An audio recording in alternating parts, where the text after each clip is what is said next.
जैसा कि आप जानते हैं कि हम आपके सामने बहुत सी घटनाएं आपके सामने लेकर आते रहते हैं, इसलिए कि आप सतर्क रहें, आप अपने बच्चों का ख्याल रखें, अपने परिवार का ख्याल रखें।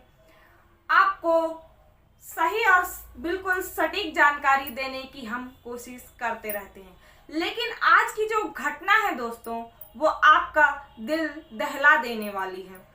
ऐसी घटना जिसे जानकर सच में आज आपके होश उड़ जाएंगे। क्या कोई 15 साल की बच्ची भी ऐसा कर सकती है? ये आपको सोचने पर मजबूर कर देगी। तो चलिए हम अपनी घटना की शुरुआत करते हैं। अगर मेरे भाई बहन जो भी मेरे चैनल पर नए आए हैं तो चैनल को सब्सक्राइब कर लीजिए, और वीडियो अच्छी लगे तो लाइक कर दीजिएगा और ज़्यादा से ज़्यादा शेयर करने की कोशिश करिएगा, क्योंकि आपके साथ की और आपके सपोर्ट की हमें उम्मीद है। तो चलिए हम बढ़ते हैं अपनी घटना की तरफ। तो हमारी घटना है दोस्तों उत्तर प्रदेश में एक शहर बुलंदशहर, और इसी बुलंदशहर में एक थाना लगता शिकारपुर। इसी शिकारपुर थाना क्षेत्र में एक नगर लगता फारूकी नगर, और इसी फारूकी नगर में एक मोहल्ला लाल दरवाजा, और यहीं के रहने वाले शब्बीर अली की पत्नी रेहाना और उनके 4 बच्चे। शब्बीर अली की उम्र लगभग 40 से 45 साल, और ये बहुत ही बेहद गरीब थे। ये मेहनत मजदूरी करते अपने परिवार का पालन पोषण करने की कोशिश में लगे रहते।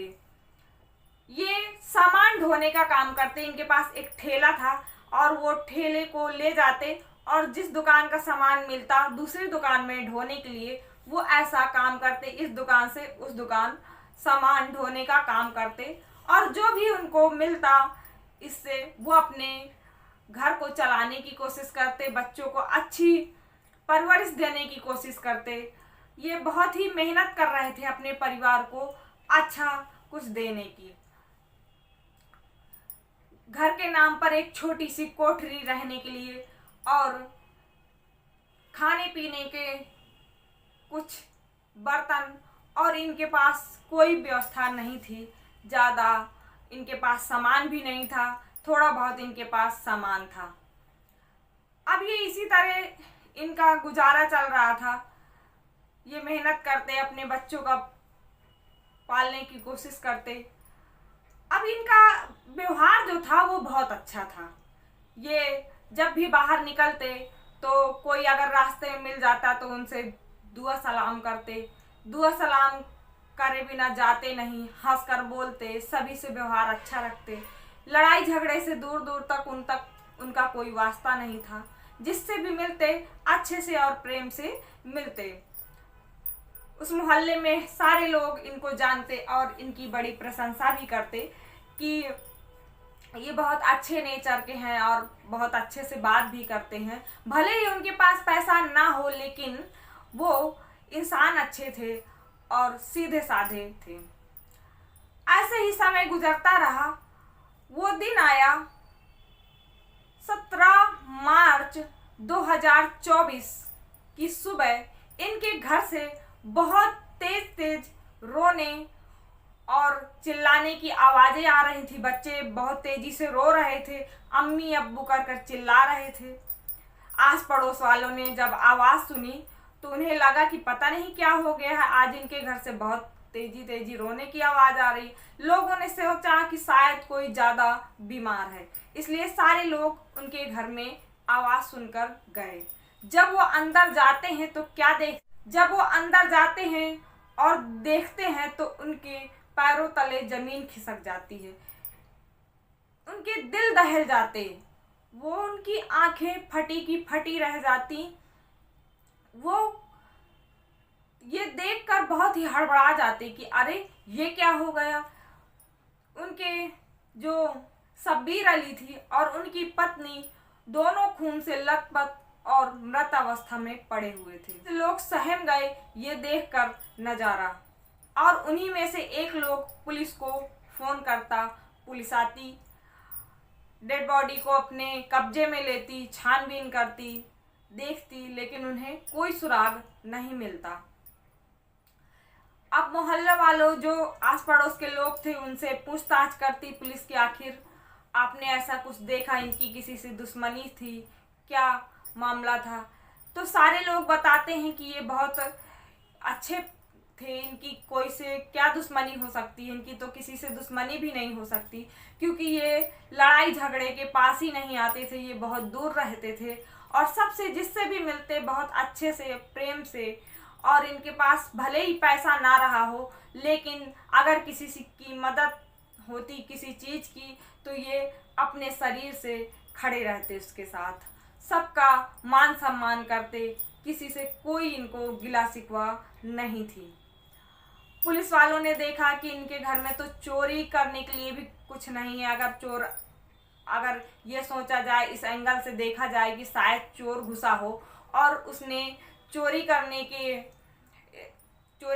लिए इनकी हत्या कर दी हो, मार दिया हो इनको, तो उनके पास चुराने के लिए भी कुछ नहीं था, वही खाने पीने के लिए कुछ बर्तन, और कुछ उनके घर में था ही नहीं कि चोर आता उनके घर और कुछ चोरी करता। प्रॉपर्टी के नाम पर कुछ था ही नहीं कि उनके कोई दुश्मन हो। पैसे रुपए इतने थे भी नहीं, जो थे वो सिर्फ घर खर्च में ही उनके चले जाते, क्योंकि वो इतना कमा ही नहीं पाते, इतनी कड़ी मेहनत के बाद भी वो इतना ही कमा पाते कि अपने बच्चों का पालन पोषण कर पाते। घर के नाम पर भी कुछ नहीं था, एक छोटा सा कमरा और आगे छोटा सा बरामदा, बस उतना ही घर था उनका। पुलिस सोचने पर मजबूर हो जाती है कि आखिर ऐसा क्या हुआ जो इनकी किसी ने इतनी बेरहमी से हत्या कर दी, जिसके घर में ना तो चुराने को कुछ है और ना ही रंजिश की कोई बू आ रही है। पुलिस हर एंगल से जांच करने की कोशिश करती, घर में छानबीन भी, लेकिन उनको कहीं कुछ नहीं मिलता। पुलिस बेहद परेशान कि आखिर शुरू कहाँ से की जाए, इनकी हत्या जो हुई इसकी कैसे जांच की जाए। बॉडी जो पोस्टमार्टम के लिए जाती, और पोस्टमार्टम की अभी रिपोर्ट नहीं आई थी, लेकिन जो इसके आस पड़ोस के, शब्बीर अली के आस पड़ोस के लोग होते, वो पुलिस पर दबाव बनाते कि हमारे मोहल्ले में इतनी दर्दनाक हत्या करके कोई चला गया और आप कुछ कर नहीं रहे हैं। तो पुलिस पर भी काफ़ी दबाव था, क्योंकि गरीब परिवार था, तो इसलिए पुलिस छानबीन अपनी कर रही थी। पुलिस ने सोचा कि ऐसा करते हैं कि हम जो बच्चे हैं, शायद इनसे कुछ जानकारी मिल जाए, हम इनसे कुछ पूछताछ कर लेते हैं। बच्चे काफ़ी छोटे थे, इनकी जो बड़ी बेटी थी वो सिर्फ और सिर्फ मात्र 15 साल की थी। तो पुलिस वालों ने सोचा कि ऐसा करते हैं कि जो ये बड़ी बेटी है, इससे कुछ पूछते हैं, शायद इसको कुछ पता हो और कुछ बता दे, हमें क्लू दे दे, जिससे हमारी जांच आगे बढ़ सके, हम कातिल तक पहुंच पाएँ, इसका कोई सुराग मिल जाए हमको। तो पुलिस उस बच्ची को बुलाती जिसका नाम मरियम था और उससे पूछती कि बेटा, जब आप सो रहे थे तो क्या आपने ऐसा कुछ देखा या सुना, या आपके अम्मी अब्बू की चीखने चिल्लाने की कोई आवाज़ आई हो, आपने हरकत ऐसी कुछ आपको लगी हो जो आप हमें बताना चाहते हैं, तो आप हमें बता दो। ये कहती कि सर, जब हम रात में खाना खाए और हम सो गए, अम्मी अब्बू बाहर सोते थे, हम कमरे के अंदर सोते थे और हम सारे लोग अंदर कमरे के सोए हुए थे। जब सुबेरा हुआ तो हमें बाथरूम लगी थी, तो हमारी नींद खुली और हमने दरवाज़ा भड़बड़ाया, दरवाज़ा पे आवाज़ लगाई, लेकिन दरवाज़ा बाहर से बंद था। अम्मी अब्बू चिल्लाते रहे, लेकिन किसी ने हमारी आवाज़ नहीं सुनी। और उसके बाद जब हम थक गए आवाज़ लगाते लगाते, तो हमने, हमारे कमरे में एक खिड़की है, जिस खिड़की टूटी हुई है और ईंट से रख कर बंद होती है, तो हमने उस ईंट को गिराया और खिड़की को हटाकर हम बाहर आए, तो हमने देखा कि हमारे अम्मी अब्बू खून से लथपथ पड़े हुए थे। हमने शोर मचाया, रोए, तो सारे मोहल्ले वाले यहाँ पर इकट्ठा हो गए। और तो पुलिस वालों ने कहा कि शायद आपको कुछ याद हो, आपकी अम्मी अब्बू की किसी से लड़ाई हुई हो, झगड़ा हुआ हो, अगर आपको कुछ भी पता है तो आप बता दो। तो ये मरियम कहती कि 1-1.5 महीना पहले एक व्यक्ति आया था जो कि अब्बू से 15,000 रुपए में बहुत लड़ाई कर रहा था, लेकिन हमें उसका नाम नहीं पता, लेकिन हम उसे अगर देख लेंगे तो पहचान जरूर लेंगे। पुलिस वालों ने उसकी बात सुनी और अपने एंगल से छानबीन करनी शुरू कर दी। अब इसी बीच पोस्टमार्टम की रिपोर्ट आती, उसमें साफ शब्दों में लिखा था कि इनकी हत्या जो की है वो धारदार हथियार से की गई है और कई बार वार करने पर इनका खून ज्यादा बह जाने से इनकी मृत्यु हो गई। छानबीन कर ही रही थी पुलिस को शब्बीर अली के मोबाइल की डिटेल पुलिस निकल आती। पुलिस शब्बीर अली के मोबाइल की डिटेल निकालती और उसमें छानबीन शुरू करती। उसमें जब वो देखती तो क्या देखती कि कई लड़कों के नंबर इस पर ऐड हैं और जिसमें काफ़ी सारी बातचीत हो रही थी। परमानेंटली नंबर 2-3 नंबर जो उनमें लगातार बातें हो। अब इस लड़की पर पुलिस का शक जाता। ये लड़की को फिर बुलाते और इसको डांटते और इसको डराने की कोशिश करते। लड़की डर जाती और फिर सारी बातें जो है वो बताने लगती। तो घटना क्या हुई थी दोस्तों कि ये जो लड़की थी वो 15 साल की जैसे हुई तो इसकी उम्मीदें बढ़ने लगी, इसकी ख्वाहिशें बढ़ने लगी। तो ये क्या करती, अपने कभी अम्मी का मोबाइल लेती और कभी अब्बू का, और उसमें अलग अलग नंबर अलग अलग लड़कों से बात करती। इंस्टा पर जाती, वहाँ चैट करती, व्हाट्सएप में चैट करती और इसी तरह कई लड़कों से बात करती।